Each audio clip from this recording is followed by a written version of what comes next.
നമസ്തേ, ജനം ഡിബേറ്റിലേക്ക് ഏവർക്കും സ്വാഗതം.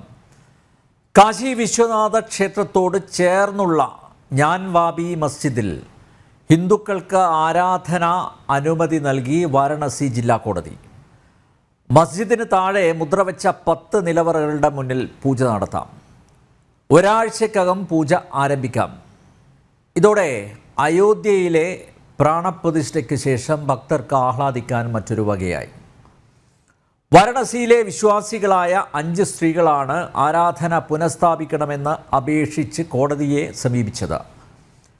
ആർക്കിയോളജിക്കൽ സർവേ ഓഫ് ഇന്ത്യയുടെ ഖനന റിപ്പോർട്ടടക്കം ആധികാരികമായ പല രേഖകളും പരിശോധിച്ച ശേഷമാണ് കോടതി ഉത്തരവ്.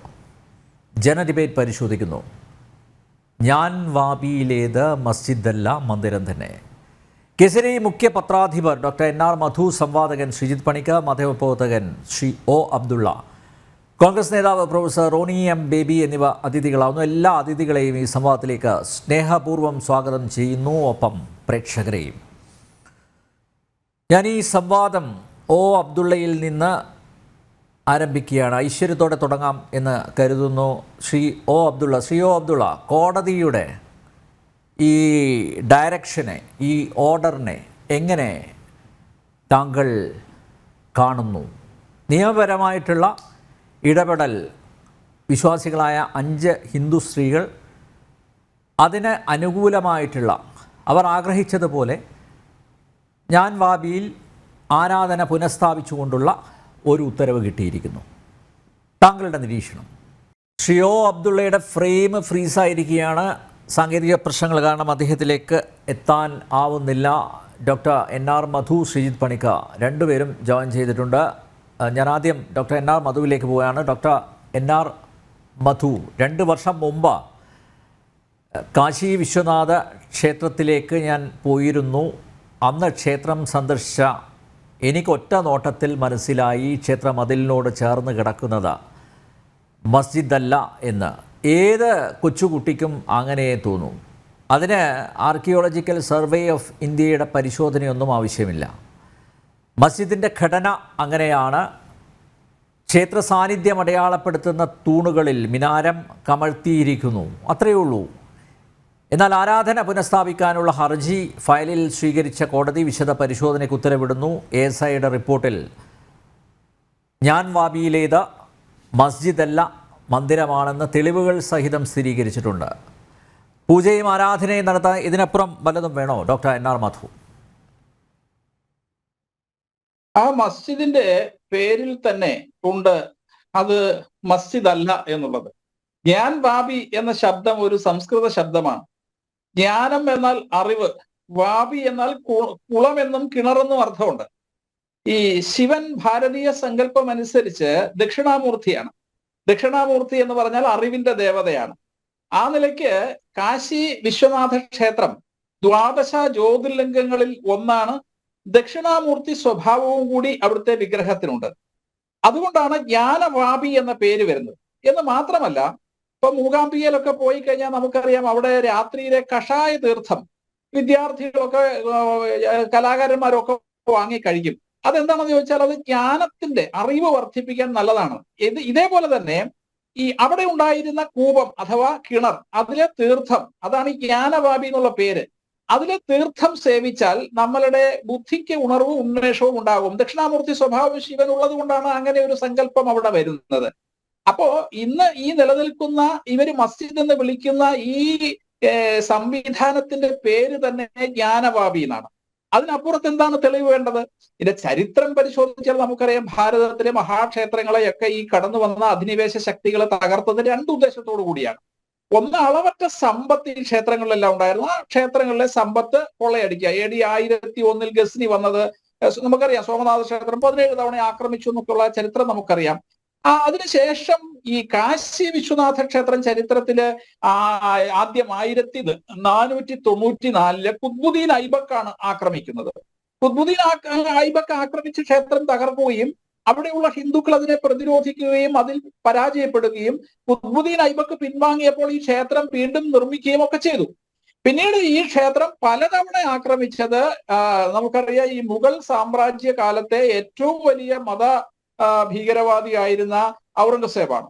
ഔറംഗസേബ് ഈ ക്ഷേത്രം പലതവണ ആക്രമിച്ചതിന്റെ ഉദ്ദേശം സമ്പത്ത് കൊള്ളയടിക്കുക മാത്രമായിരുന്നില്ല. കാരണം അദ്ദേഹം ഒരു മതഭ്രാന്തനായിരുന്നു. അപ്പൊ ആ മതഭ്രാന്തൻ ഈ കാശി എന്ന് പറയുന്നത് ഭാരതത്തിന്റെ ഹൃദയമാണ്, ആധ്യാത്മിക ഹൃദയമാണ്. കാശ്മീരം ഭാരതത്തിന്റെ ആധ്യാത്മിക ശിരസാണെങ്കിൽ കാശി ആധ്യാത്മിക ഹൃദയമാണ്. ആ ഹൃദയത്തെ തകർക്കാനും പിടിച്ചടക്കാനും സാധിച്ചാൽ ഇവിടുത്തെ ഹിന്ദു സമൂഹത്തിന്റെ ആത്മവിശ്വാസം തകർക്കാം.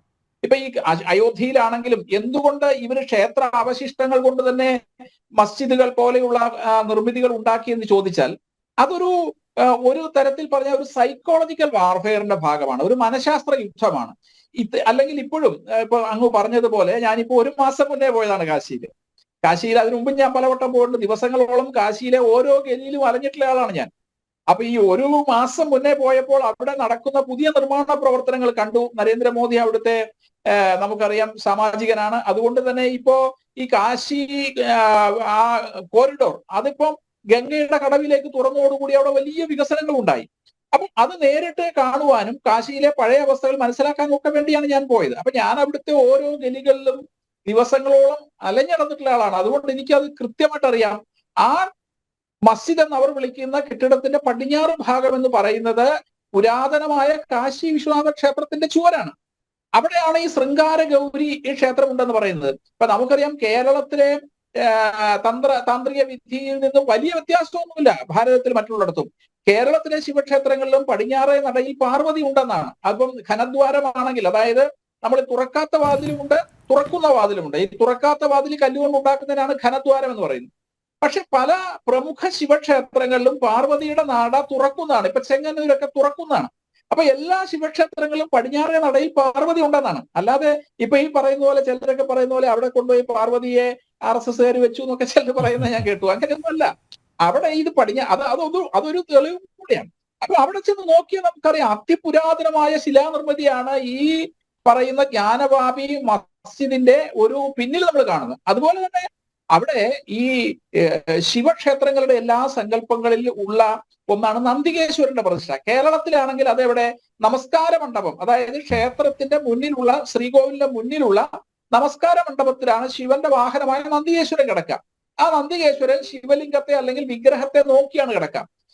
ഇവിടെ കാശിയിലുള്ള ഇപ്പോൾ ഈ ഒത്തുതീർപ്പിന്റെ അടിസ്ഥാനത്തിൽ 1880 ഉണ്ടാക്കിയ ഒരു ക്ഷേത്രമാണ് നമ്മൾ ഇന്ന് ആരാധിക്കുന്നത്.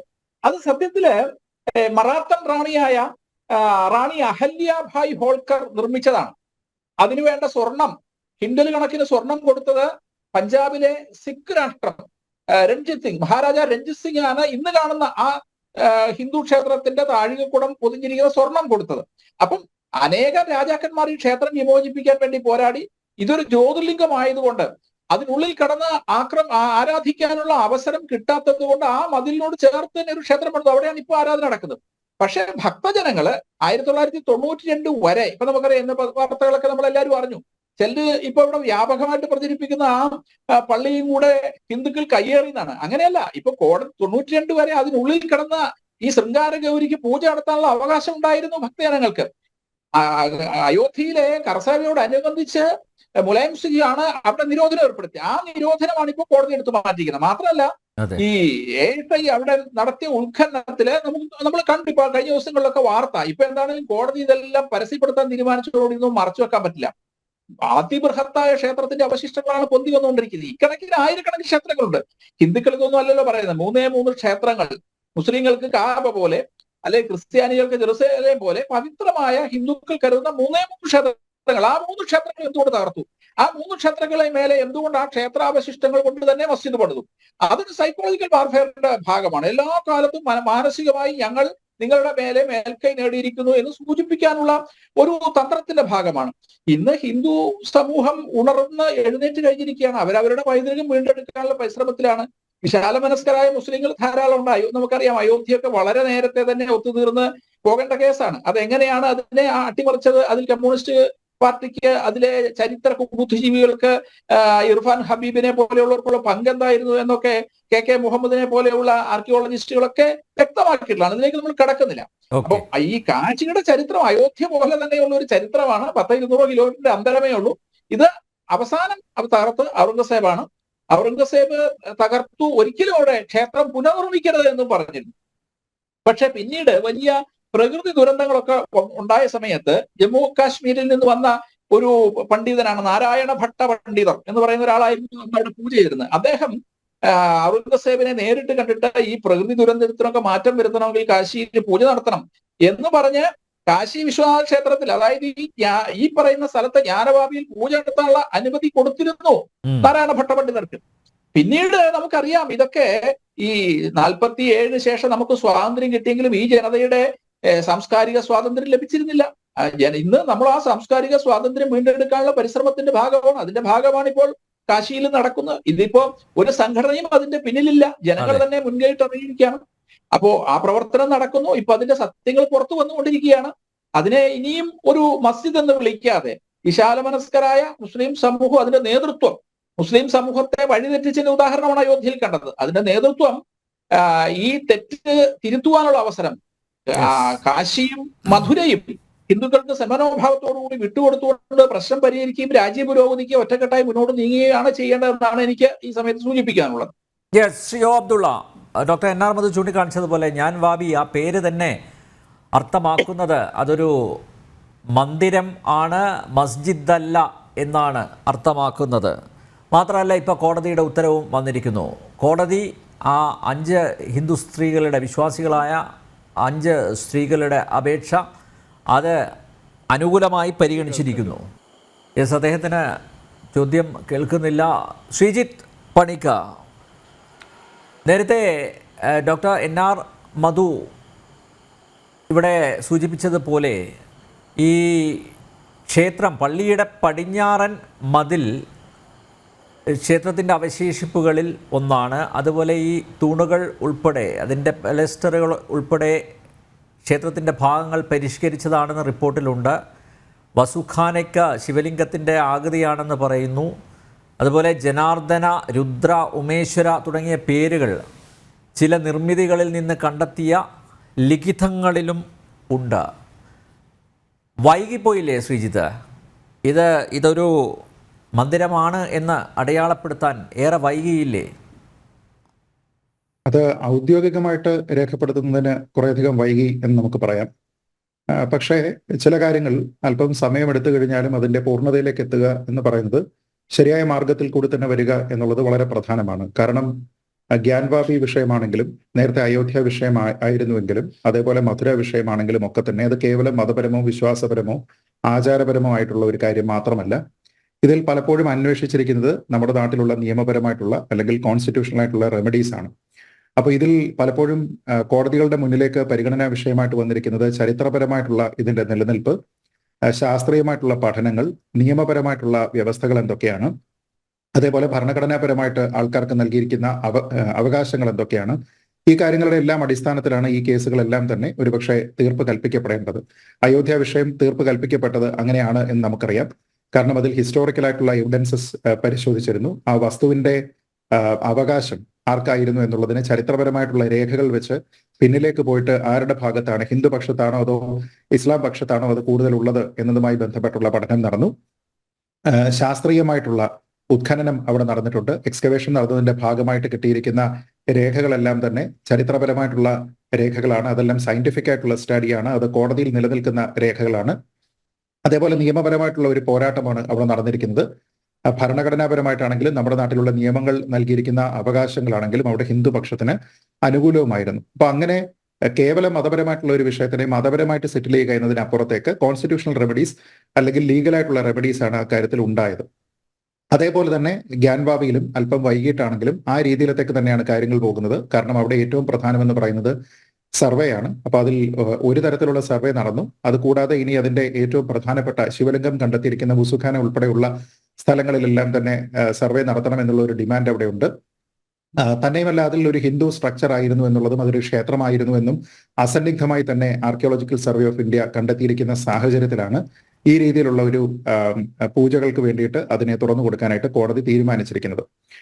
അപ്പൊ ഇത് ഇങ്ങനെ കേവലം ഏതെങ്കിലും ഒരു ആരാധനാലയത്തിനെ കൺവേർട്ട് ചെയ്യുകയോ അല്ലെങ്കിൽ ആരാധനാലയത്തിനെ ഏതെങ്കിലും ഒരു ന്യൂനപക്ഷ വിഭാഗത്തിന്റെ ആരാധനാലയത്തിനെ കയ്യേറുക എന്ന രീതിയിലോ ഇതിനെ കണ്ടിട്ട് കാര്യമില്ല.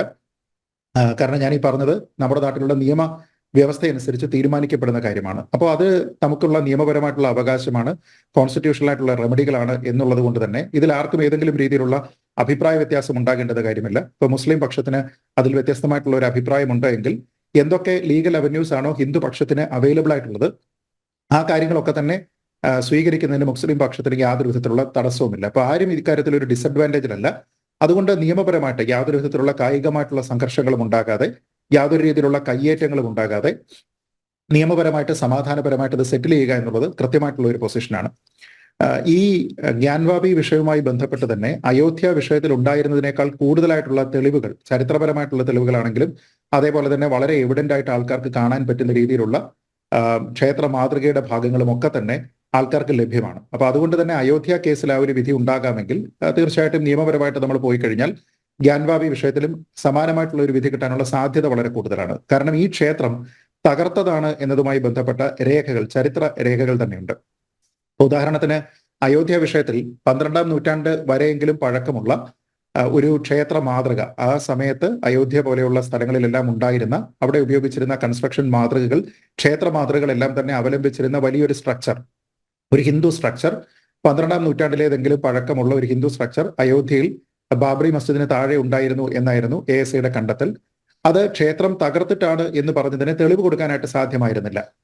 അത് സ്വാഭാവികമായിട്ടും അതിനെ അക്കമ്പനി ചെയ്യുന്ന ചരിത്രപരമായിട്ടുള്ള രേഖകൾ ഇല്ലാത്തത് കൊണ്ട് തന്നെ ആ രീതിയിലുള്ള ഒരു വാദം അവിടെ സുപ്രീം കോടതി അംഗീകരിച്ചില്ല. പക്ഷെ അത് ക്ഷേത്ര മാതൃകയാണ് എന്ന കാര്യത്തിൽ സുപ്രീം കോടതിക്കും തർക്കമുണ്ടായിരുന്നില്ല. നേരെ മറിച്ച് ഇവിടെ ഇത് തകർക്കപ്പെട്ടിരിക്കുന്നത് ഔറംഗസേബിന്റെ കാലത്താണ് എന്നുള്ള കാര്യം ചരിത്രപരമായിട്ട് തന്നെ എല്ലാവർക്കും അറിയാവുന്ന കാര്യമാണ്. നാസിർ ഇ അലങ്കരി എന്ന പേരിൽ അദ്ദേഹത്തിന്റെ ജീവിതകാലം രേഖപ്പെടുത്തിയിരിക്കുന്ന ഗ്രന്ഥമുണ്ട്. ആ ഗ്രന്ഥത്തിൽ തന്നെ ഈ ഒരു കാര്യം പറഞ്ഞിട്ടുണ്ട്. അതിന് രണ്ട് രീതിയിലുള്ള നറേറ്റീവ്സ് ഉണ്ട്. പക്ഷേ ഈ രണ്ട് നറേറ്റീവ്സും പറയുന്നത് അദ്ദേഹം നേരിട്ട് തകർത്തോ അല്ലെങ്കിൽ അദ്ദേഹത്തിന്റെ മറ്റുള്ള പ്രവിശ്യ ഭരണാധികാരികൾ വഴി ഈ ക്ഷേത്രങ്ങളൊക്കെ തന്നെ തകർക്കാനായിട്ട് ശ്രമിച്ചോ എന്നുള്ള കാര്യം മാത്രമാണ്. അപ്പോൾ തകർക്കാനായിട്ടുള്ള ഒരു തീരുമാനം അവിടെ ഉണ്ടായിരുന്നു എന്ന കാര്യത്തിൽ സംശയമില്ല. അത് തന്നെയുമല്ല, വളരെ ഹിസ്റ്റോറിക്കലായിട്ടുള്ള നിരവധി അക്കൗണ്ടുകൾ അയോധ്യയിലേതിന് സമാനമായിട്ട് അല്ലെങ്കിൽ അതിനേക്കാൾ കൂടുതലായിട്ട് വിദേശത്തു നിന്നുള്ള യാത്രക്കാർ, അത് ഫ്രഞ്ച് യാത്രക്കാരായിക്കോട്ടെ, അതേപോലെ തന്നെ ഇംഗ്ലീഷ് യാത്രക്കാർ, യൂറോപ്യൻസ് ആയിക്കോട്ടെ, ഇവരെല്ലാവരും തന്നെ ഈ ഭാഗത്തെല്ലാം തന്നെ വന്നിരുന്നതും അവരുടെ അക്കൗണ്ടുകളും എല്ലാം തന്നെ ലഭ്യമാണ്. അപ്പൊ അതുകൊണ്ട് ഇത് ഒരു ക്ഷേത്രത്തിന് ഈ രീതിയിലേക്ക് കൺവേർട്ട് ചെയ്തിരിക്കുന്നതാണ്, അതിനെ തകർത്തുകൊണ്ട് കൺവേർട്ട് ചെയ്തിരിക്കുന്നതാണ് എന്ന കാര്യത്തിൽ യാതൊരു വിധത്തിലുള്ള സംശയമില്ല. ശാസ്ത്രീയമായിട്ടുള്ള പഠനങ്ങൾ നടത്തുന്ന സമയത്ത്, ഈ പറഞ്ഞതുപോലെ എക്സ്കവേഷൻ ഒക്കെ നടക്കുന്ന സമയത്ത് ഇതുമായി ബന്ധപ്പെട്ട കൂടുതൽ തെളിവുകളും വരുന്നുണ്ട്. കാരണം ഒരിക്കലും ഒരു മസ്ജിദിൽ നമുക്ക് സ്ത്രീ രൂപങ്ങൾ അവിടെ ആലേഖനം ചെയ്യുക എന്നുള്ളത് പ്രതീക്ഷിക്കാവുന്ന കാര്യമല്ല. ഗണപതിയുടെ, ഹനുമാന്റെ, ശ്രീരാമന്റെ ഒക്കെ തന്നെ രൂപങ്ങൾ അവിടെ ഉണ്ടാവുക എന്നുള്ളത് പ്രതീക്ഷിക്കാവുന്ന കാര്യമല്ല. 8ഓളം ശിവലിംഗങ്ങളും 2 നന്ദിയും അവിടെ നിന്ന് കണ്ടെടുത്തിട്ടുണ്ട്. ഇതൊന്നും തന്നെ തീർച്ചയായിട്ടും ഒരു ഇസ്ലാമിക സ്ട്രക്ചറിന്റെ കൺസ്ട്രക്ഷൻ മാതൃകയുടെ ഭാഗമല്ല. അപ്പൊ അതുകൊണ്ട് തന്നെ അവിടെ ഉണ്ടായിരുന്ന പ്രിഡോമിനന്റ് ആയിട്ട് അവിടെ ഉണ്ടായിരുന്ന സ്ട്രക്ചർ എന്ന് പറയുന്നത് ഈ ASIയുടെ റിപ്പോർട്ടിൽ തന്നെ പറയുന്നത് ഒരു ലാർജ് ടെമ്പിൾ എന്ന രീതിയിലാണ് പറയുന്നത്. അപ്പോൾ വളരെ വിശാലമായിട്ടുള്ള ഒരു ക്ഷേത്രം അവിടെ ഉണ്ടായിരുന്നു എന്ന കാര്യത്തിൽ സംശയമില്ല.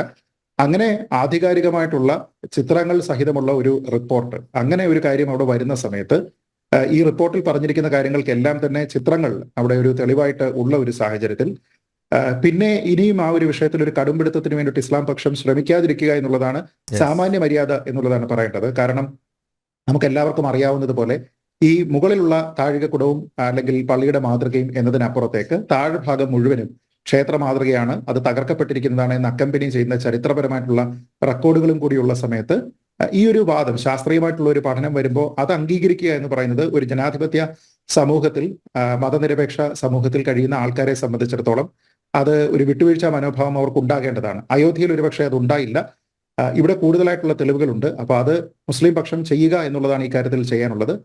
പക്ഷെ അത് അവർ ചെയ്യുമോ ഇല്ലയോ എന്നുള്ളതാണ് അറിയേണ്ടത്. അഥവാ അവരിത് ചെയ്തില്ല എങ്കിൽ തീർച്ചയായിട്ടും നേരത്തെ പറഞ്ഞതുപോലെ ലീഗലായിട്ടുള്ള, കോൺസ്റ്റിറ്റ്യൂഷണൽ ആയിട്ടുള്ള റെമഡികൾ അവിടെയുണ്ട്. അതുമായി ബന്ധപ്പെട്ട് മുന്നോട്ട് പോവുകയും അത് ഒരുപക്ഷെ ഒരു നെഗോസിയേഷന്റെ ഭാഗമായിട്ടോ അല്ലെങ്കിൽ കോടതി വ്യവഹാര നടപടികളുടെ ഭാഗമായിട്ടോ അതിനെ കൺവേർട്ട് ചെയ്ത് എടുക്കുന്നതിന് വേണ്ടിയിട്ടുള്ള ശ്രമവുമായിട്ട് ഹിന്ദുപക്ഷം ശ്രമിക്കും എന്നാണ് ഈ ഒരു അവസരത്തിൽ ഞാൻ കരുതുന്നത്. യെസ്, അബ്ദുള്ള, കേൾക്കാമോ താങ്കൾക്ക്?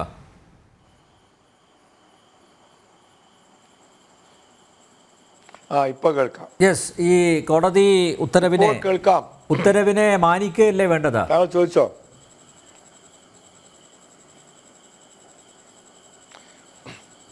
അല്ല, കോടതി ഉത്തരവിനെ മാനിക്കുന്നതിന് മുമ്പ് ഇപ്പൊ ഇദ്ദേഹം പറഞ്ഞല്ലോ, ഒരു മതേതര രാജ്യത്ത് ആ ഒരു വാചകം ഞാൻ ആകെ കേട്ടത്, ഒരു മതേതര രാജ്യത്ത് അത് നേരത്തെ ക്ഷേത്രമായിരുന്നു എന്ന് മനസ്സിലാക്കിയിട്ട് ആ ക്ഷേത്രം അങ്ങോട്ട് ആ പള്ളി അങ്ങോട്ട് വിട്ടുകൊടുക്കലാണ് ഏറ്റവും ഉത്തമമായ മാതൃക. അപ്പോൾ ഞാൻ ചോദിക്കുന്നത്, ഇവിടുത്തെ ഭൂരിപക്ഷ സമുദായത്തിന് ഒരു ക്ഷേത്രം നിർമ്മിക്കുക എന്നത് ഒട്ടും പ്രയാസമുള്ള കാര്യമല്ല. ഇവിടുത്തെ വലിയ വലിയ ബിസിനസ് ഹൗസുകളെല്ലാം തന്നെ ഇവിടുത്തെ മുസ്ലിമേതരരാണ്. ടാറ്റ, ബിർള മുതൽക്കുള്ള എല്ലാവരും. എന്തുകൊണ്ട് അവർക്കൊന്ന് ഈ പള്ളി ഇത്രയും കാലമായിട്ട് 600 വർഷമായിട്ട് അവിടെ ഇസ്ലാമിക പ്രാർത്ഥന നടക്കുന്നുണ്ട്, മുസ്ലിങ്ങൾ പ്രാർത്ഥിക്കുന്നത്, ഒന്നും മുസ്ലിങ്ങൾക്ക് വിട്ടുകൊടുത്തൂടാ? ബാബരി മസ്ജിദ് ഏതായാലും തല്ലി തകർത്ത് അങ്ങനെ അധികാരത്തിലെത്തേണ്ടവർ അധികാരത്തിലെത്തി പകരം രാമക്ഷേത്രം നിർമ്മിച്ചു. അവിടെ വലിയ ആരാധനയൊക്കെയുള്ള തിരക്കാണ് എന്നൊക്കെ ഉള്ളത് നമ്മളിപ്പോൾ കേട്ടു. ഭയങ്കരമായ ആരാധന നടക്കുന്നത്. ഇങ്ങക്ക് ക്ഷേത്രാരാധനയെ തന്നെ വിശ്വാസമില്ല എന്ന് എന്നോട് പറയുന്നത് പരേതനായ സുകുമാർ ഐക്കോട. ഞാൻ അദ്ദേഹത്തോട് അന്ന് ചോദിച്ചു. അപ്പോൾ അദ്ദേഹത്തോട് പറഞ്ഞു, ഞാൻ ഹിന്ദു മതത്തിൻ്റെ ഭാഗമേ അല്ല ക്ഷേത്രാരാധന. അങ്ങനത്തെ നിങ്ങൾക്ക് എന്തുകൊണ്ടൊന്ന് മുസ്ലിങ്ങൾക്ക് അന്ന് അങ്ങോട്ട് വിട്ടുകൊടുത്തൂടാ? ഇതിൻ്റെ ചരിത്രപരമായ യാഥാർത്ഥ്യങ്ങൾ എന്ത്, വസ്തുതകൾ എന്ത് എന്നുള്ള മറ്റൊരു കാര്യം.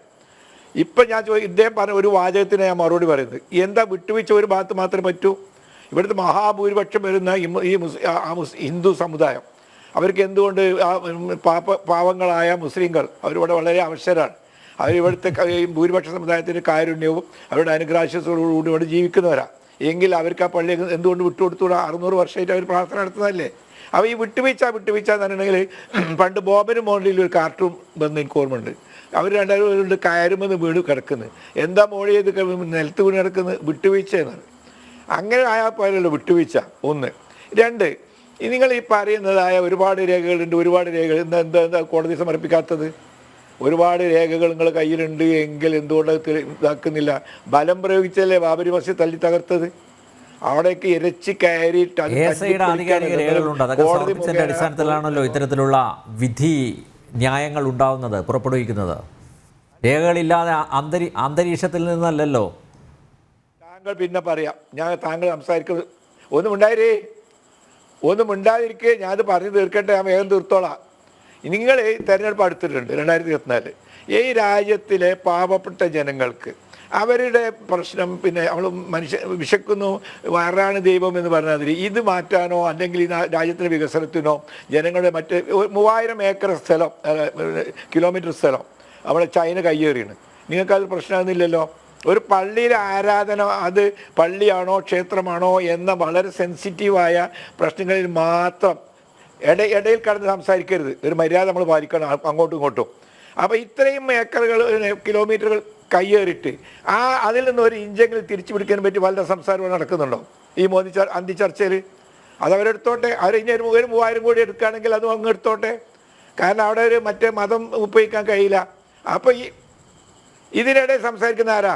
താങ്കൾ സംസാരിച്ചു, ഞാൻ നിർത്താം. ഞാനല്ല, താങ്കൾക്ക് തോന്നാണ്, ഇത് താങ്കളുടെ തോന്നലാണ്. ആരോ സംസാരിക്കുന്നുണ്ടെന്ന്.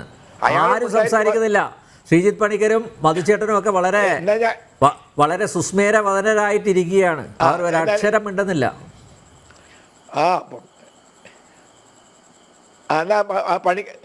പണിക്കർക്ക് ഒരുപാട് പറയാനുണ്ടാവും. എന്നെ കണ്ടാൽ പറയാണ്ടായാലും മറ്റൊരു മുസ്ലിങ്ങളല്ലാത്തവരെ കൊല്ലാൻ പറഞ്ഞില്ലേ. യുദ്ധത്തിൻ്റെ സന്ദർഭം വിവരിച്ചപ്പോൾ പറഞ്ഞതായാലും വാചകം എടുത്തിട്ട് 9ാമത്തെ അധ്യായം, അതാണ് പണിക്കർക്ക് പണി. എത്ര പറഞ്ഞാലും കക്ഷി തിരുത്താൻ ചെയ്യാറില്ല. അതുകൊണ്ട് ഇപ്പോൾ അദ്ദേഹത്തെ ഉദ്ദേശിച്ചുകൊണ്ടല്ല ഞാൻ പറയുന്നത്, ജനങ്ങളിത് കേൾക്കുന്ന ജനങ്ങളോടാണ്. അപ്പം നിങ്ങളൊരു ലിസ്റ്റ് ഉണ്ടാക്കിയിട്ട് ഇന്ത്യയിലെ ഇത്രയും പള്ളികളെല്ലാം നേരത്തെ ക്ഷേത്രമായിരുന്നു ഒന്ന് പറഞ്ഞിട്ട് ഒന്നിച്ച് നിങ്ങൾ അങ്ങ് എടുത്തോ, ഞങ്ങൾക്ക് വേണ്ട. ഇത് നിങ്ങൾ ഓരോ തെരഞ്ഞെടുപ്പ് വരുമ്പോഴേക്ക് 5 കൊല്ലങ്ങൾ ബാബരി മസ്ജിദ് പറഞ്ഞ് നിങ്ങളവിടെ രാമക്ഷേത്രം പറഞ്ഞ് അധികാരത്തിലെത്തി. ഇനി നിങ്ങൾക്കിവിടെ നിലനിൽക്കണമെങ്കിൽ ഇനിയും ഈ പള്ളി അല്ലാത്ത, സെൻസിറ്റീവ് അല്ലാത്ത ഒരു ഇഷ്യൂ നിങ്ങൾക്ക് വേണ്ട, പറയാൻ പറ്റില്ല. നിങ്ങൾ ഒന്നും ചെയ്യാൻ നിങ്ങൾക്ക് കഴിയില്ല.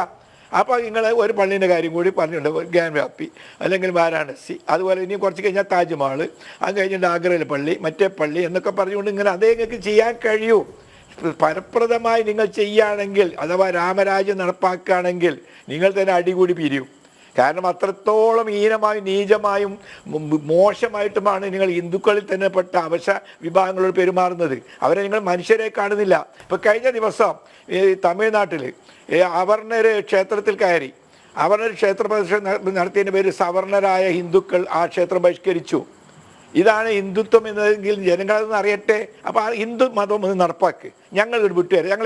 എത്ര പള്ളിയാണോ നിങ്ങൾക്ക് അത് നിങ്ങൾ പറഞ്ഞ ലിസ്റ്റ് ഒന്ന് ഞങ്ങൾ വിട്ടുതരാം. ശരി, അതാ ഞാൻ പറയാനുള്ളൂ. ഉള്ളത് മതി, കൂടുതലൊന്നും വേണ്ട. ശ്രീജിത്തെ, ശ്രീ ഒ അബ്ദുള്ളയ്ക്ക് ഒരു മറുപടി നൽകുന്നത് അല്ല, കുറച്ചുകൂടി എടുത്തോ. അല്ല, ഉള്ളത് മതി, ഉള്ളത് മതി, കൂടുതലൊന്നും ആഗ്രഹിക്കുന്നില്ല. അത് വേണ്ട, വേണ്ട. ശ്രീജിത്ത് പണിക്കർ, ശ്രീ ഒ അബ്ദുള്ള എന്നെ ഓരോ തെരഞ്ഞെടുപ്പ് ലിസ്റ്റ് എടുത്ത് തന്നാൽ മതി, ഞങ്ങൾ തരാം. ശ്രീജിത്ത് പണിക്കർ, ഒ അബ്ദുള്ളയുടെ വാദങ്ങളെ എങ്ങനെ കാണുന്നു? ഞാൻ വിശദീകരിക്കാം. ശ്രീ ഒ അബ്ദുള്ള ഇവിടെ എന്നെ കുറിച്ച് പറഞ്ഞിരിക്കുന്ന കാര്യങ്ങൾ എന്താണെന്ന് എനിക്കറിയില്ല. എന്തോ ഞാൻ എന്താ ആളെ പറ്റി പറഞ്ഞത്? കൊലവിളിയെ പറ്റിയൊക്കെ എന്താണ്, എന്തോ കൊലവിളിയെ പറ്റിയൊക്കെ ഞാൻ പറയാം.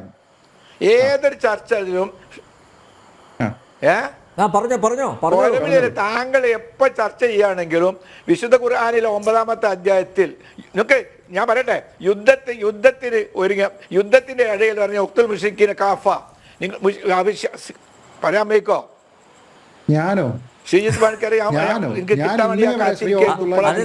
പണിക്കരല്ല, ഒ അബ്ദുള്ള വിദ്യാസാഗർ ഗുരുമൂർത്തിയാണ്. സാധാരണ ഈ വേദിയിൽ താങ്കളുടെ എതിരാളിയായിട്ട് വരുന്നത് വിദ്യാസാഗർ ഗുരുമൂർത്തിയാണ്. പ്രിയപ്പെട്ട ശ്രീ അബ്ദുള്ള, ഞാൻ ഇന്നേ വരെ ഒരു ചർച്ചയിലും താങ്കൾ പറഞ്ഞിരിക്കുന്ന ഖുറാനിലെ ശ്രീ ഒ അബ്ദുള്ള, ഇന്നേ വരെ ഞാൻ ഒരു ചർച്ചയിലും താങ്കൾ പറഞ്ഞിരിക്കുന്ന ഖുറാനിലെ 9-ാം അധ്യായത്തിൽ നിന്നുള്ള ഒരു ഭാഗവും ഉന്നയിച്ചിട്ടില്ല. താങ്കൾ ഉൾപ്പെട്ട ചർച്ചയിൽ നിന്നല്ല, ഒരു ചർച്ചയിലും ഞാൻ ഉന്നയിച്ചിട്ടില്ല. കാരണം അതിൽ എന്താണ് പറഞ്ഞിരിക്കുന്നത് എന്നുള്ളതിനെ പറ്റി സത്യമായിട്ടും എനിക്ക് അറിയില്ല. ഞാനത് വായിച്ചിട്ടില്ല ആ ഭാഗം. ഒരുപക്ഷെ എന്തെങ്കിലും ഒരു പാസിംഗ് റെഫറൻസ് ആയിട്ട് ചിലപ്പോൾ കുറെ കാര്യങ്ങളൊക്കെ വായിച്ചു പോയിട്ടുണ്ടാകും. പക്ഷേ താങ്കൾ ഈ പറഞ്ഞതുപോലെ ആധികാരികമായിട്ട് ഖുറാനിൽ നിന്ന് കോട്ട് ചെയ്യാനായിട്ട് എനിക്ക് അറിവില്ല. താങ്കൾ ഉൾപ്പെട്ട ചർച്ചയിൽ നിന്നല്ല, ഒരു ചർച്ചയിലും ഞാൻ ഖുറാനിലെ 9-ാമത്തെ അധ്യായമോ മറ്റേതെങ്കിലും ഒരു അധ്യായമോ ആധികാരികമായിട്ട് കോട്ട് ചെയ്തിട്ടില്ല. ഏതെങ്കിലും ഒരു ചർച്ചയുടെ ഭാഗമായിട്ട് ചിലപ്പോൾ എന്തെങ്കിലും ഒരു വിഷയത്തിൽ ഏതെങ്കിലും ഒരു പോയിന്റ് എഴുതി വെച്ചിട്ട് പറഞ്ഞിട്ടുണ്ടാകും. പക്ഷെ താങ്കൾ ഈ പറഞ്ഞിരിക്കുന്ന ഒരു ഭാഗം ഞാൻ ഒരു ചർച്ചയിലും പറഞ്ഞിട്ടില്ല എന്നുള്ളത് അസന്നിഗ്ധമായിട്ട് പറയുന്നു. താങ്കൾക്ക് മറിച്ച് വേണമെങ്കിൽ തെളിയിക്കാം. ഞാനിവിടെ പറഞ്ഞു വരുന്നത് താങ്കളുടെ വാദങ്ങൾക്കുള്ള മറുപടിയാണ്. താങ്കൾ പറഞ്ഞ 1-2 കാര്യങ്ങൾ, ഇതിൽ കോടതിയിൽ തെളിവുകൾ ഉണ്ടായെങ്കിൽ, രേഖകൾ ഉണ്ടായെങ്കിൽ എന്തുകൊണ്ട് ഹാജരാക്കിയില്ല എന്നാണ് ചോദിച്ചത്. അയോധ്യ വിഷയം ഉൾപ്പെടെ താങ്കൾ പറഞ്ഞു. അങ്ങനെയല്ല, അയോധ്യ വിഷയത്തിൽ അവിടെ കോടതിയിൽ തെളിവുകളായിട്ട് രേഖകൾ കൊടുത്തു. താങ്കൾ ഒരുപക്ഷെ ആദ്യ ഭാഗം കേട്ടിട്ടുണ്ടാവില്ല. ഞാനതിൽ പറഞ്ഞത് ചരിത്രപരമായിട്ടുള്ള രേഖകൾ, വസ്തുവിന്റെ ഉടമസ്ഥാവകാശം തെളിയിക്കുന്നതിന് വേണ്ടിയിട്ടുള്ള പഴയ രേഖകൾ, അതേപോലെ ശാസ്ത്രീയമായിട്ടുള്ള പഠനം എന്ന് പറയുന്നത് ആർക്കിയോളജിക്കൽ സർവേ ഓഫ് ഇന്ത്യയുടെ കാര്യങ്ങൾ, ഇവയെല്ലാം ഉപയോഗിച്ചുകൊണ്ടുള്ള ലീഗൽ ആൻഡ് കോൺസ്റ്റിറ്റ്യൂഷണൽ റെമഡിയാണ് ആ കാര്യത്തിൽ തീരുമാനത്തിലേക്ക് എത്തുന്നത്. അതിൽ കോടതിയിൽ കൊടുത്തിരിക്കുന്ന രേഖകളുടെ കാര്യത്തിൽ ഒരു കാര്യം മാത്രം വേണമെങ്കിൽ ഒന്ന് സൂചിപ്പിക്കാം. 18-ാം നൂറ്റാണ്ടിൽ, അതായത് 1717 ഈ തർക്കഭൂമി ഉൾപ്പെടുന്ന സ്ഥലം വാങ്ങിയിരുന്നത് രാജ്പുത് നോബിളായിരുന്ന ജയ്സിംഗ് രണ്ടാമനാണ്. അദ്ദേഹം അവിടെ വാങ്ങിയിരുന്നതുമായി ബന്ധപ്പെട്ട രേഖകളും അന്നുണ്ടായിരുന്ന സ്ഥലത്തിന്റെ കൃത്യമായിട്ട് എന്തൊക്കെ കാര്യങ്ങളാണ് ഉള്ളത് എന്നതുമായി ബന്ധപ്പെട്ട ബ്ലൂ പ്രിന്റുകളും അടക്കം കോടതിയിൽ ഹാജരാക്കുകയും കോടതി അത് പരിശോധിക്കുകയും വിധിയിൽ അത് പ്രത്യേകമായിട്ട് പറയുകയും ചെയ്തിട്ടുണ്ട്. അതേപോലെ തന്നെ ഈ വിഷയത്തിലും സമാനമായിട്ടുള്ള കാര്യങ്ങളുണ്ട് എന്നുള്ള കാര്യത്തിൽ തർക്കമില്ല. അതേപോലെ അയോധ്യയിൽ നിർമോഹി അഖാഡ എങ്ങനെയാണ് ആ കേസിൽ കക്ഷിയാവുന്നത്, അവരുടെ ഭാഗത്ത് നിന്ന് അവരുടെ എന്തൊക്കെ പൂജകളാണ് അവർ നടത്തിയിരുന്നത് എന്നതുമായി ബന്ധപ്പെട്ട് അതിന്റെ തെളിവുകളും കാര്യങ്ങളും എല്ലാം തന്നെ അവരത് കൊടുത്തിരുന്നു. ആ പൂജയ്ക്ക് അവകാശം വേണം എന്നുള്ളതായിരുന്നു അവർ പറഞ്ഞിരുന്നത്. താങ്കൾ ഒരുപക്ഷെ ഓർക്കുന്നുണ്ടെങ്കിൽ ഇതേ കാര്യങ്ങൾ തന്നെ മുൻപ് അലഹബാദ് ഹൈക്കോടതി ഈ വിഷയം പരിഗണിച്ചിരുന്ന സമയത്തും കൊടുത്തിരുന്നതാണ്.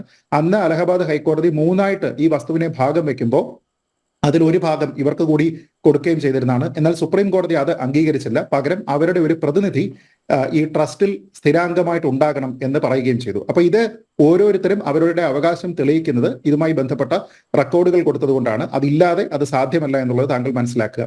ഇനി 2, താങ്കൾ പറഞ്ഞ ഒരു കാര്യം, ക്ഷേത്രം ഉണ്ടാക്കുന്നത് ഒരു ബുദ്ധിമുട്ടുള്ള കാര്യമല്ലല്ലോ, എങ്കിൽ പിന്നെ വേറൊരു ക്ഷേത്രം വേണമെങ്കിലും ഉണ്ടാക്കാമായിരുന്നല്ലോ എന്ന് ചോദിച്ചാൽ, അല്ല, താങ്കൾ പറഞ്ഞ ഈ പോയിന്റുകൾ കൂടി തീർത്തതിന് ശേഷം അങ്ങേക്ക് മറുപടി പറയാമല്ലോ.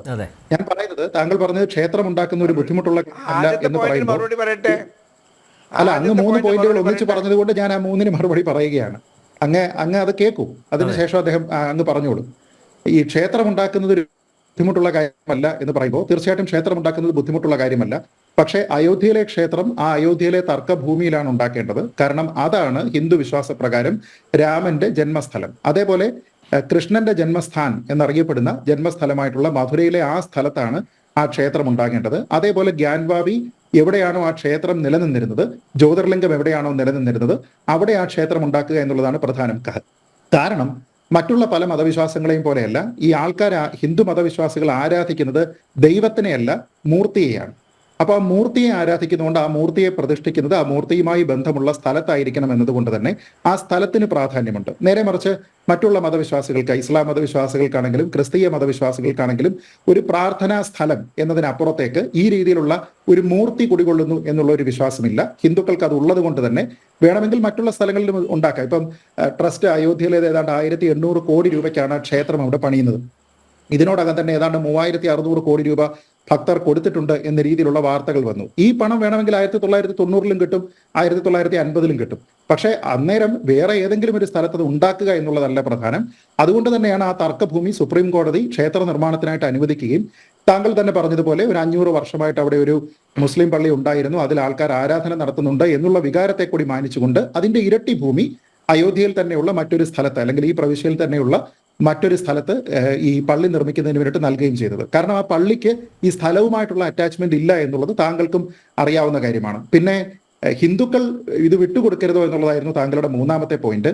നോക്കൂ, ഇവിടുത്തെ പ്രശ്നം ആര് വിട്ടുകൊടുക്കണം എന്നുള്ളതിൽ നമ്മളൊരു സാമാന്യ മര്യാദ നോക്കണം.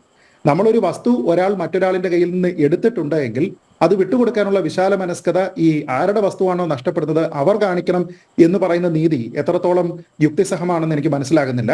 നേരെ മറിച്ച് മറ്റൊരാളിന്റെ കൈവശമാണ് ആ ഭൂമി ഇരിക്കുന്നത് എങ്കിൽ അതിന് ആ ഭൂമിയിൽ തന്നെയുള്ള തെളിവുകൾ അതിന്റെ ഒരു ഫസ്റ്റ് ഒറിജിനെ പറ്റി കാണിക്കുന്നുണ്ടെങ്കിൽ ആ ഭൂമി ഇപ്പോൾ കൈവശം വെച്ചിരിക്കുന്ന ആളാണ് അത് വിട്ടുകൊടുക്കേണ്ടത്, അല്ലാതെ തിരിച്ചല്ല എന്നുള്ളത് താങ്കൾ മനസ്സിലാക്കണം. ഇപ്പൊ ഞാൻ ബസ്സിൽ പോകുന്നു, എന്റെ പേഴ്സ് പോക്കറ്റ് അടിക്കുന്ന ആളിനെ പിടിക്കുന്നു കുറെ അധികം തപ്പിയതിനു ശേഷം. അപ്പൊ അയാളെ പിടിക്കുന്ന സമയത്ത് അയാൾ എനിക്കത് വിട്ടു നൽകുകയാണോ ചെയ്യേണ്ടത്, ഞാൻ അയാൾക്ക് അത് വിട്ടുകൊടുക്കുകയാണോ ചെയ്യേണ്ടത്? ഇതിലേതാണ് മര്യാദ, ഇതിലേതാണ് ശരി എന്നുള്ളതിനെ പറ്റി താങ്കൾ തന്നെ അല്പം സമയം കിട്ടുന്ന സമയത്ത് ചിന്തിച്ചാൽ നന്നായിരിക്കും എന്നുള്ളതാണ് താങ്കൾ ആദ്യം പറഞ്ഞ 3 പോയിന്റുകളോടുമുള്ള എൻ്റെ മറുപടി. യെസ്, ഓ അബ്ദുള്ള, അവകാശപ്പെട്ടത് മാത്രമേ തിരിച്ചെടുക്കുന്നുള്ളൂ. അതും ഇങ്ങനെ അല്ല, കയ്യൂക്ക് വെച്ചല്ല നേടിയെടുക്കുന്നത്. നിയമത്തിന്റെ മാർഗത്തിലാണ്. എനിക്ക് പറയാൻ സമയത്ത് എന്നാ ഞാൻ പറയാം, തരുമോ? അല്ല, എന്നെ കേൾപ്പിക്കൽ മാത്രം എന്നെ പറയാൻ സമ്മതിക്കോ? ഉണ്ടെന്നില്ല. അപ്പൊ ഇവിടെ അദ്ദേഹം അവസാനം പറഞ്ഞതായ പോയിന്റ്, അതായത് ഇവിടെ പിന്നെ പോക്കറ്റ് അടിച്ചിട്ടുണ്ടെങ്കിൽ പേഴ്സ് മടക്കി കൊടുക്കൽ അതുപോലത്തെ ഒരു സംഭവമാണോ ഇത്? എത്ര ലാഘവത്തോടുകൂടി പറയട്ടെ, ലാഘവത്തോടുകൂടിയാണ് കാണുന്നത്. 600 വർഷത്തോളം കാലം ഒരു വിഭാഗം പ്രാർത്ഥന നടത്തിയ അതിന് പള്ളി, ആ പള്ളിക്ക് ഇപ്പം വ്യക്തമായ രാഷ്ട്രീയ ലക്ഷ്യം മുൻനിർത്തിക്കൊണ്ട് ആദ്യം ബാബരി മസ്ജിദ് ഇഷ്യൂ കൊണ്ടുവന്നു. ആ ബാബരി മസ്ജിദ് ആ പ്രശ്നത്തിലൂടെ അതിൻ്റെ വികാരം ഇളക്കി വിട്ട് ഇന്ത്യ രാജ്യത്തിൻ്റെ മുഴുവൻ സുഷിരങ്ങളിലും വർഗീയ വിഷത്തിൻ്റെ ആ ഇത് കോരി ഒഴിച്ച് അങ്ങനെ ഹിന്ദു വികാരം ഉണർത്തി. അല്ലാതെ വേറൊന്നും പ്രത്യേകിച്ച് പറയാനൊന്നുമില്ല. ഞങ്ങൾ രാമരാജ്യം ഉണ്ടാക്കിയാൽ ഇങ്ങനെ അത് ചെയ്യും ഇത് ചെയ്യും എന്നൊന്നും പറയാതെ ഈ വർഗീയത മാത്രം ഇളക്കി വിട്ട് അങ്ങനെ പിന്നെ അധികാരത്തിൽ വന്നു. ഇനി ഈ അധികാരം നിലനിർത്തണമെങ്കിലും നിങ്ങളുടെ പക്കൽ ഇത് മാത്രമേ ഉള്ളൂ. മുസ്ലിം പള്ളികൾ അത് പിന്നെ ഈ കയ്യേറിയതാണ്, അങ്ങനെ നിർമ്മിച്ചതാണ്, ഇത് സൃഷ്ടിച്ചതാണ് എന്ന് പറയുമ്പോൾ ഞാൻ പറയാണ്, മുസ്ലിങ്ങൾ 600 കൊല്ലം പ്രാർത്ഥിച്ചതാണ്, അത് അവരവിടെ പ്രാർത്ഥിച്ചു കൊള്ളട്ടെ എന്ന് വെച്ചുകൂടെ എന്നാണ് ഞാൻ ചോദിച്ചത്. അതും പേഴ്സ് ബസ്സിൽ നിന്ന് പോക്കറ്റ് എടുക്കൽ തമ്മിൽ എന്ത് ബന്ധമുള്ളത്, എന്ത് സാദൃശ്യമുള്ളത്? പണിക്കരെ പോലത്തെ ഒരാൾ ഇങ്ങനെ പറയുന്നത് വിചാരിച്ചാൽ മറ്റൊരു കാര്യം, നിങ്ങൾക്ക് ഈ തെരഞ്ഞെടുപ്പ് വരുമ്പോൾ മാത്രമാണ് ഇതൊക്കെ മനസ്സിലാകുന്നത്. അല്ല, പോക്കറ്റ് അടിക്കുന്ന വസ്തു താങ്കൾ സംസാരിക്കുമ്പോൾ ഞാൻ അല്ല, താങ്കൾ സംസാരിക്കാൻ ഞാൻ പറഞ്ഞില്ലല്ലോ. ഞാൻ സംസാരിച്ച് കഴിഞ്ഞിട്ട് താങ്കൾ ചോദിച്ചോ? അതിനിടയിൽ ഡിസ്റ്റർബ് ചെയ്യല്ലേ? ചർച്ച മര്യാദക്ക് പോകില്ല. അതിന്റെ ഇടയിൽ സംസാരിക്കരുത്. നമ്മൾ പറയാനുള്ള കാര്യങ്ങൾ പറയാം. എങ്ങനെ? അല്ല, ആ പ്രായം, താങ്കളുടെ പ്രായമെങ്കിലും ബഹുമാനിക്കണം. ഞാൻ പറയാനുള്ള കാര്യം പറയല്ലേ ചെയ്യുന്നുള്ളൂ. അദ്ദേഹം സംസാരിക്കാൻ ഞാൻ മിണ്ടിയില്ലല്ലോ. അതെ, അല്ല, താങ്കൾക്കും പറ്റും അത്യാവശ്യമൊക്കെ ബഹുമാനിക്കല്. അപ്പോൾ നിങ്ങൾ ഓരോ തെരഞ്ഞെടുപ്പ് വരുമ്പോഴും ഈ രാജ്യത്ത് നിങ്ങൾ എന്ത് ചെയ്യാൻ പോകുന്നു, ജനങ്ങൾക്ക് എന്തൊക്കെ പ്രയോജനം നിങ്ങൾ വരുത്താൻ പോകുന്നത്, നിങ്ങളുടെ വികസന പ്രവർത്തനങ്ങൾ എങ്ങനെയായിരിക്കും, രാജ്യത്തിൻ്റെ മറ്റു കാര്യങ്ങൾ അവശ്യ വിഭാഗങ്ങൾ നിങ്ങൾ എങ്ങനെ ഉദ്ധരിക്കും, ഇവിടുത്തെ ഏറ്റവും അധികം പട്ടിണിയും ദാരിദ്ര്യവും കഷ്ടപ്പാടും അനുഭവിക്കുന്ന ഹിന്ദു സമുദായത്തിൽപ്പെട്ട പിന്നാക്ക വിഭാഗങ്ങളാണ്. മുസ്ലിങ്ങൾക്കൊക്കെ പല സംവിധാനങ്ങളുമുണ്ട്, കൂട്ടായ്മകളുണ്ട്. അത്തരത്തിലുള്ള ഒരു കൂട്ടായ്മയുമില്ല. ഒരു തരത്തിലും നിങ്ങളുടെ കൂട്ടത്തിൽപ്പെട്ടതായ ഈ ക്ഷേത്രങ്ങളിലൊക്കെ വമ്പിച്ച തുക വരുമാനങ്ങളായി ലഭിക്കുന്നു. എന്നാൽ അതിൽ നിന്നൊരു വിഹിതം എടുത്തുകൊണ്ട് ഹിന്ദുക്കളിലെ മുസ്ലിങ്ങളിലല്ല ആ പാവങ്ങൾക്ക് കൊടുക്കാനുള്ള ഒരു സംവിധാനം ഉണ്ടാക്കാൻ പറ്റും. ഒരിക്കൽ പോലും നിങ്ങൾ ചർച്ച നടക്കുന്നില്ല. സ്വാതന്ത്ര്യം കിട്ടിയിട്ട് 75 വർഷം പിന്നിട്ടു. അവർ ദാരിദ്ര്യത്തിൽ തന്നെ കഷ്ടപ്പാടിൽ തന്നെ കഴിഞ്ഞുകൂടുക. ലോകത്തെ ഏറ്റവും അധികം ദാരിദ്ര്യവും കഷ്ടപ്പാടും അനുഭവിക്കുന്ന ജനത ഇന്ത്യയിലെ ജനങ്ങളാണ്. അതിന് കാരണം എന്താണ്? ഇന്ത്യയിലെ ഹിന്ദു വിഭാഗങ്ങളെ നിങ്ങൾ തീരെ പരിഗണിക്കുന്നില്ല. നിങ്ങളുടെ ഈ സവർണരുടെ ആ മേധാവിത്വം അതെല്ലാ അർത്ഥത്തിലും സംസ്ഥാപിക്കുക എന്നതിൽ കവിഞ്ഞ് ഒരു ലക്ഷ്യവും ഇവിടെ ഹിന്ദു സംഘടനകൾക്കില്ല. എല്ലാ സംഘടന RSSന്റെ തലപ്പത്ത് ഇതിനകം 7 ആൾക്കാർ വന്നു. ആ 7 പേരും ബ്രാഹ്മണന്മാരാണ്. ഇതൊരു ബ്രാഹ്മണിക്കൽ സമൂഹമായി മാറ്റുകയും മറ്റുള്ളവരെ മുഴുവനും നിങ്ങൾക്ക് അവരുടെ തോഴന്മാരാക്കി നിർത്തുകയും ചെയ്യണം. ഈ മുസ്ലിങ്ങളാവട്ടെ ഇസ്ലാം ആവട്ടെ എല്ലാവരെയും സമമായി കാണുന്നു. ആരും തമ്മിൽ ഒരു വ്യത്യാസമില്ല. ജനനം കൊണ്ട് ഒരു വ്യത്യാസമില്ല. എല്ലാവരും ഒരു കുല്ലുക്കും മിനാദം വാദം ഇത്തുറാം. എല്ലാവരും ആദം എന്ന് പറയുന്നത് ഒരാളിൽ നിന്നാണ് ഉണ്ടായത്. അതിനൊക്കെ മണ്ണിൽ നിന്ന് സൃഷ്ടിച്ചതാണ്, വീണ്ടും മണ്ണാവേണ്ടതാണ്. ഇതാണ് ഇസ്ലാമിൻ്റെ കാഴ്ചപ്പാട്. ഈ കാഴ്ചപ്പാട് മുമ്പോട്ട് വെക്കുന്നു എന്നതാണ് നിങ്ങളുടെ മുസ്ലിം വിരോധത്തിൻ്റെ അടിസ്ഥാനം. അതായത് മനുഷ്യരെ മുഴുവനും ഒരുപോലെ കാണുന്നു. ഇപ്പോൾ തമിഴ്നാട്ടിൽ നടന്ന് ഞാൻ പറഞ്ഞു, ഒരു ക്ഷേത്രത്തിൽ ആവരണം കാര്യത്തിൻ്റെ പേരിൽ ആ ക്ഷേത്രങ്ങൾ ഉപേക്ഷിച്ച് പോവുക. എന്താണ് ഈ ഹൈന്ദവത എന്ന് നിങ്ങളൊന്ന് വിശദീകരിക്കുക. അപ്പോൾ ഇതൊന്നും ചർച്ച ചെയ്യാതെ എവിടെയോ ഒരു പള്ളി 600 കൊല്ലം അവർ പ്രാർത്ഥിച്ചുകൊണ്ടിരിക്കുന്നത് അത് ഹിന്ദുക്കൾക്ക് അവകാശപ്പെട്ടതാണ് എന്ന് പറഞ്ഞുകൊണ്ട് സെൻസിറ്റീവായ ഇഷ്യൂകളുടെ പിന്നാലെ നടക്കുന്ന ജനങ്ങളുടെ ശ്രദ്ധ ഇപ്പോൾ തെരഞ്ഞെടുപ്പ് വരാൻ പോവുക. ജനങ്ങൾക്ക് ഫലപ്രദമായി, ജനങ്ങൾ എന്നുകൊണ്ട് ഞാൻ ഉദ്ദേശിക്കുന്നത് ഹിന്ദു വിഭാഗങ്ങൾക്ക് ഫലപ്രദമായി ഒന്നും ചെയ്യാൻ കഴിയാതെ അവരുടെ മതപരമായ വികാരങ്ങളെ, വർഗീയമായ ചിന്തകളെ ഇളക്കി വിടുക എന്ന നിഗൂഢ ലക്ഷ്യം മുൻനിർത്തിക്കൊണ്ടുള്ളതായ സംസാരമാണ്, ചർച്ചയാണ് നിങ്ങൾ നടത്തിക്കൊണ്ടിരിക്കുന്നത്. യെസ്.